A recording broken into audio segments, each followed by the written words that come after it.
आजकल भारत की यात्रा पर बांग्लादेश की प्रधानमंत्री हसीना शेख आई हुई हैं और वो भारत में आकर कुछ मुद्दों पर हमारी सरकार से, मोदी सरकार से समझौतों पर हस्ताक्षर करेंगी, जिसमें उन्होंने अपने देश की सबसे बड़ी समस्या रोहिंग्या को बताया है। और उन्होंने बताया कि ये रोहिंग्या हमारे देश में लगभग 11 लाख के करीब हैं, जो देश में इस समय बड़ी मुसीबत का कारण बने हुए हैं और ये एक बहुत बड़ा बोझ हमारे देश पर है। उसके अलावा उन्होंने जल समझौते पर हस्ताक्षर किए हैं और ये भी समझौता किया गया है कि अगले आने वाले 25 साल में जो आज़ादी का अमृत उत्सव ये भारत मना रहा है, इसमें अगले आने वाले 25 साल में बांग्लादेश और भारत मिलकर के आईटी सेक्टर में, अंतरिक्ष सेक्टर में और न्यूक्लियर सेक्टर में आपस में एक दूसरे का सहयोग करेंगे। लेकिन यहां आपको बता दूं कि सबसे बड़ी चौंकाने वाली बात यह है कि जिस बांग्लादेश के घुसपैठियों को लेकर भारत में भारत सरकार ने कानून तक बनाया और हमेशा एक चर्चा रही कि बांग्लादेश से भारत के अंदर जो घुसपैठिए हैं उनकी संख्या लगभग 5 करोड़ है, उसमें रोहिंग्याज भी हैं जो कि म्यांमार से आए हैं। और जब जब भारत सरकार यानी मोदी सरकार उनको वापस भेजने के लिए बात करती है तो हमने देखा है कि भारत में किस तरह से उनके पक्ष में बहुत सारे विपक्ष के लोग खड़े हो जाते हैं, जिसमें कि कांग्रेस प्रमुख रूप से है।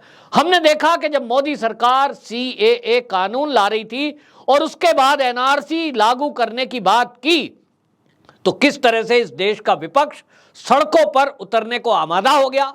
कांग्रेस ने लोगों को सड़कों पर उतारा, कम्युनिस्ट लोग उसमें शामिल हो गए और ममता बनर्जी, जिन पश्चिम बंगाल की सीमा बांग्लादेश से लगती है, उन्होंने तो यहां तक घोषणा कर दी कि मैं देखती हूं एक भी बांग्लादेशी को यहां से कैसे निकाला जाएगा।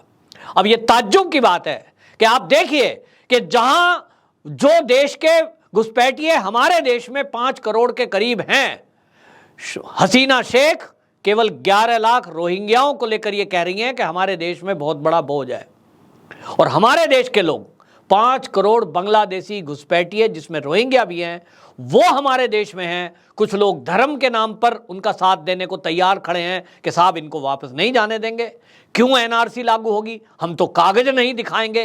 वैसी जैसे लोग जो कि सांसद हैं और एक पार्टी के प्रमुख हैं, एडवोकेट हैं, वो कहते हैं हम तो कागज नहीं दिखाएंगे। बाकायदा एक अभियान चलाया गया, जेएनयू से लेकर एएमयू तक और एएमयू से लेकर जामिया तक छात्र दल सड़कों पर उतरे, डफली डफली गैंग सड़कों पर उतरा, टुकड़े टुकड़े गैंग सड़कों पर उतरा। और सवाल यह है कि इस देश में अगर घुसपैठ करके कोई आया है उससे लगाव क्यों?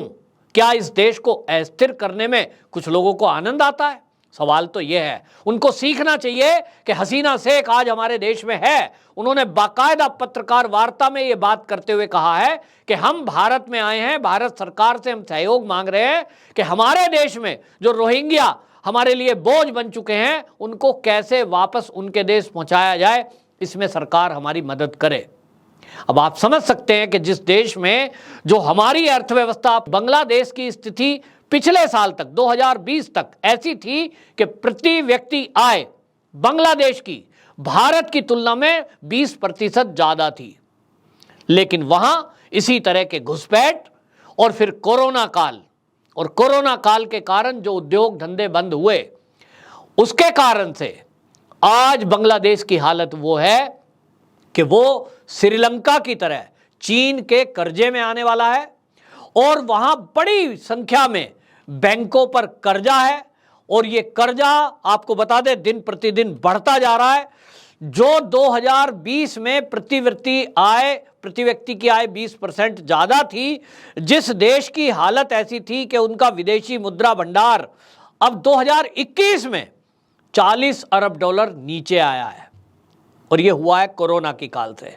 और खाली कोरोना का दोष नहीं है इसमें, वहां सब्सिडी देना, जो बिजली सेक्टर को सब्सिडी दी गई, बैंकों के द्वारा सब्सिडी दी गई, उद्योग धंधों में सब्सिडी दी गई, उसके कारण से वहां ये मुसीबत आई। और उसके आपको बता दें वहां जो सरकार है उसमें जो भ्रष्टाचार है वो भ्रष्टाचार के कारण आज भी दुनिया के जितने देश हैं, सबसे ज्यादा अगर महंगी सड़क बनती है तो वो बांग्लादेश में बनती है। एक सरकारी अमलों में भ्रष्टाचार है और उसके कारण से आज जो बांग्लादेश का कर्जा है वो 11.11 अरब डॉलर तक पहुंच चुका है और इसके कारण से वो IMF की शरण में गया है, मदद करने को कह रहा है, हमारी मदद करें।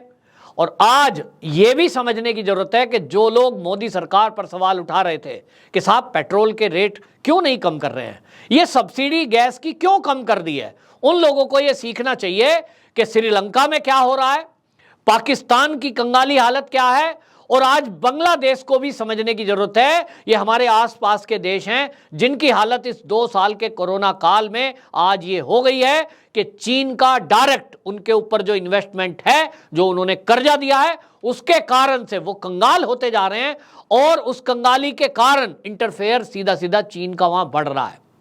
आपको यह भी बता दूं कि बांग्लादेश वो देश है जो चीन के बाद सबसे बड़ा निर्यातक है कपड़े का। कपड़े, जूट के सामान, मच्छी, झींगा, ये उसका मुख्य व्यापार है। और जो कोरोना काल चला और उसके बाद रूस और यूक्रेन का जो युद्ध हुआ, इसके कारण से जो व्यापार था, जो एक्सपोर्ट था, उस पर प्रभाव पड़ा और उसका झटका सबसे ज्यादा यदि किसी को लगा तो वो बांग्लादेश को लगा।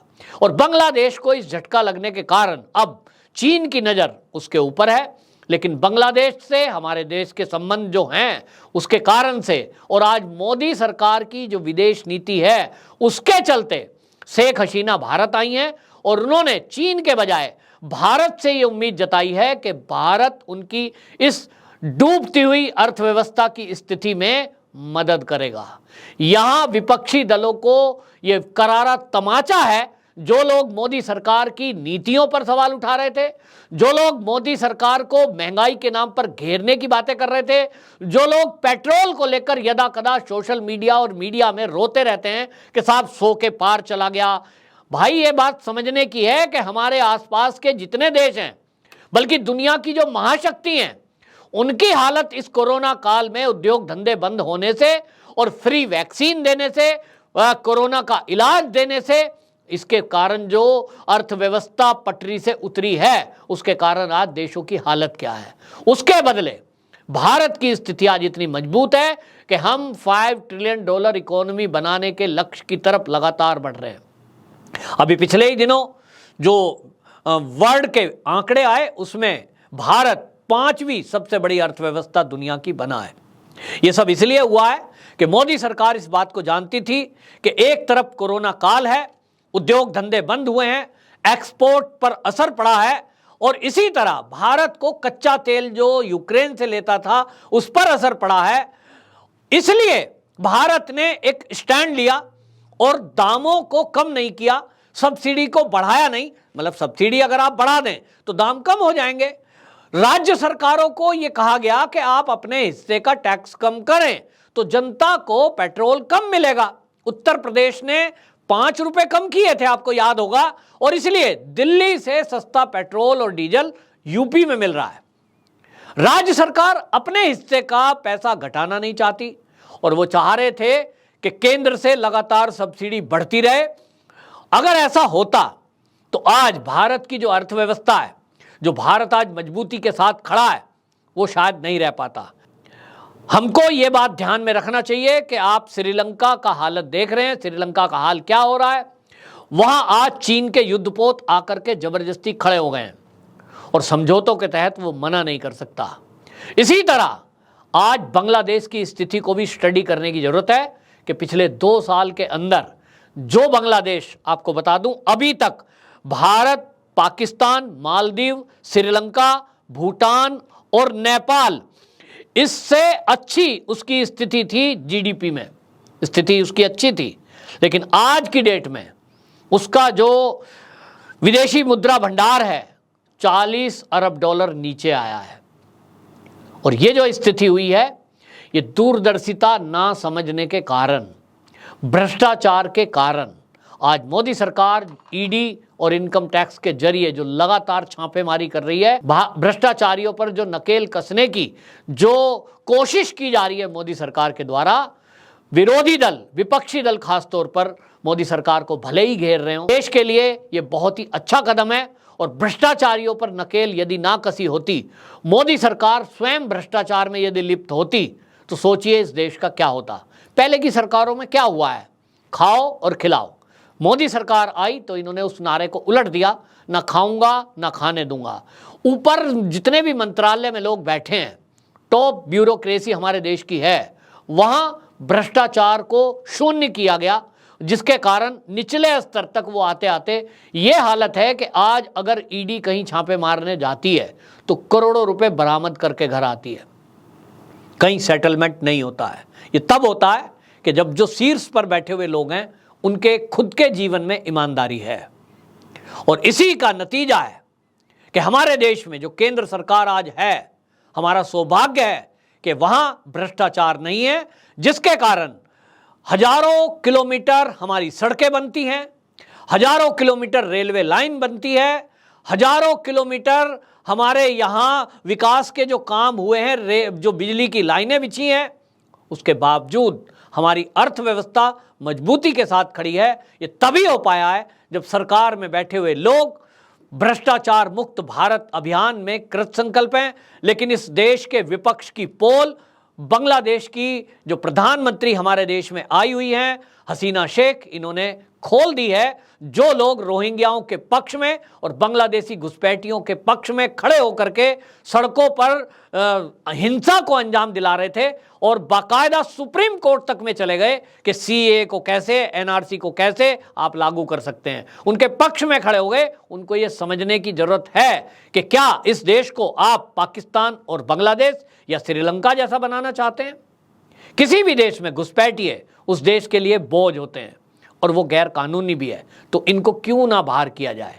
ये उन लोगों के लिए करारा तमाचा है जो लोग उन रोहिंग्या और बांग्लादेशी घुसपैठियों के पक्ष में खड़े होकर उनके वकील बनकर मोदी सरकार को घेरने का काम कर रहे थे। दूसरा, जो सब्सिडी के कारण चीज़ों को सस्ता कराना चाहते थे, ये उनके लिए भी एक सबक है कि श्रीलंका और पाकिस्तान के बाद बांग्लादेश की जो स्थिति हुई है, क्या भारत को भी वो इसी तरह देखना चाहते हैं। एक बड़ा सवाल विपक्ष से है।